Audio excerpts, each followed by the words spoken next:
Hey guys, welcome back. We're giving another interview here at the Suede RegTech Forum 2023 at Guildhall. We're going to hear all about some great insights from the show so far. So tell me about it. So tell me about yourself. My name is Francis Groos. I work at the European Central Bank and I'm there a senior advisor in statistics. My main focus is on how to keep this financial system and the economic system at large stable as technology races ahead. That sounds like quite a big job. Yes. It sounds pretty serious. No. So how did you get into that? Well, I came to statistics 17 years ago as an outsider to finance.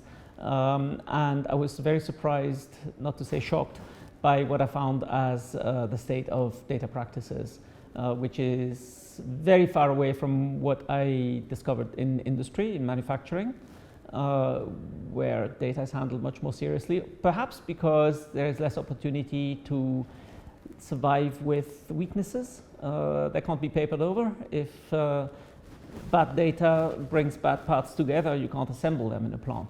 Whereas in finance, you can always paper over it. We've taken that habit, a bad culture. And your job is to try and improve that culture so it doesn't remain the same.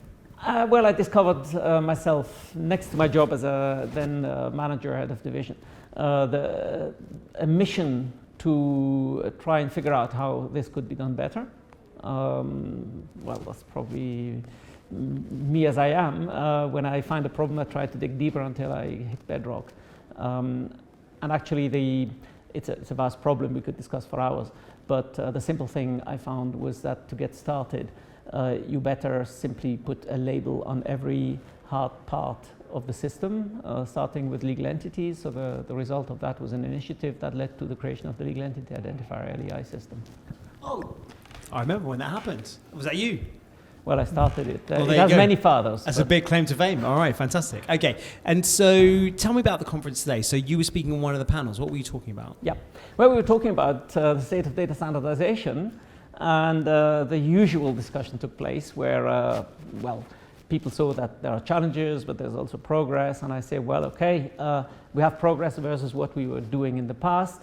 But actually, we shouldn't be satisfied at all because we should benchmark ourselves against what needs to be done, not about what do we do with what we have and what can be done today without disturbing too much our habits.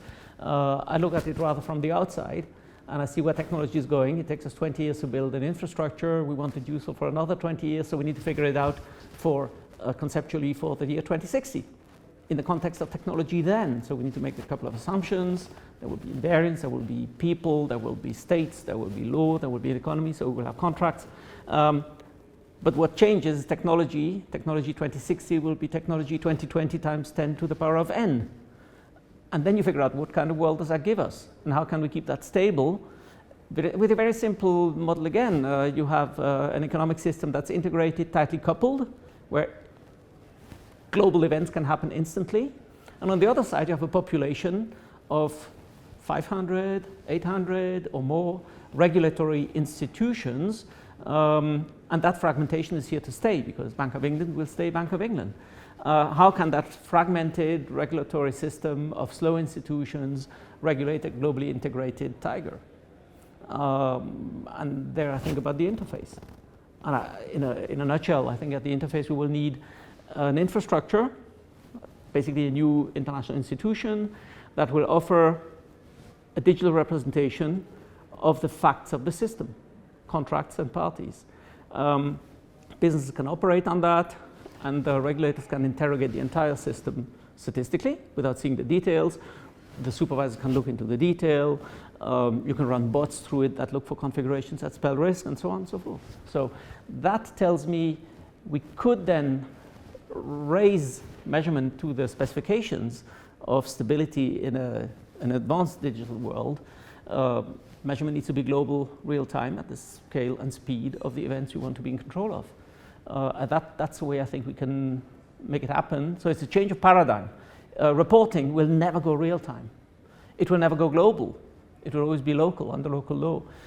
Whereas if we go to a new paradigm, which is very simple, the data that serves operation serves measurement at the same time, we are there.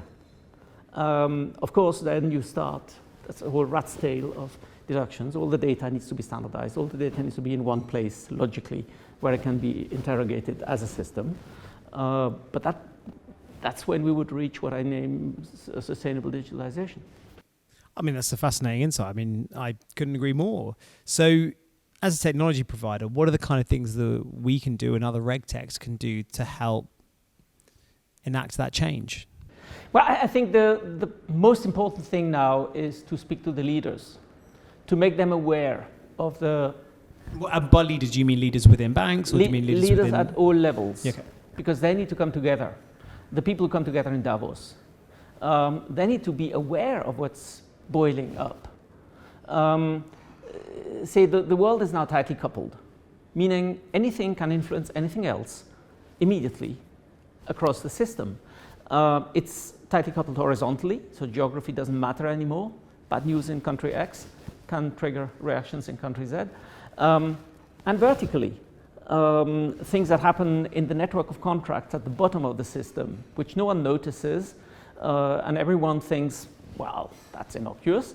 They can bubble up into macro events very quickly. We have had a taste of that 2008, where well, there have been a few voices raising alert about securitization and all that slicing, dicing, and derivatives business. But the top-level economists, they looked at aggregates mainly, and the aggregates showed okay, was okay. So they didn't stop it, or they couldn't stop it because they didn't have the evidence. So basically, technologies should make the leaders aware of the potential for crises, scenarios that the regulators can't control. Nice. That's really interesting. Thank you so much. Okay, so I have two more questions, but they're much less about reg reporting, much more about you. So tell me, how, if you weren't working in this space, what would you be doing? What other career choice would you have had? Difficult to say. I mean, I came to the ECB purely by chance. Never thought I would ever work in a central bank, but I was traveling too much with my previous job in the automotive sector.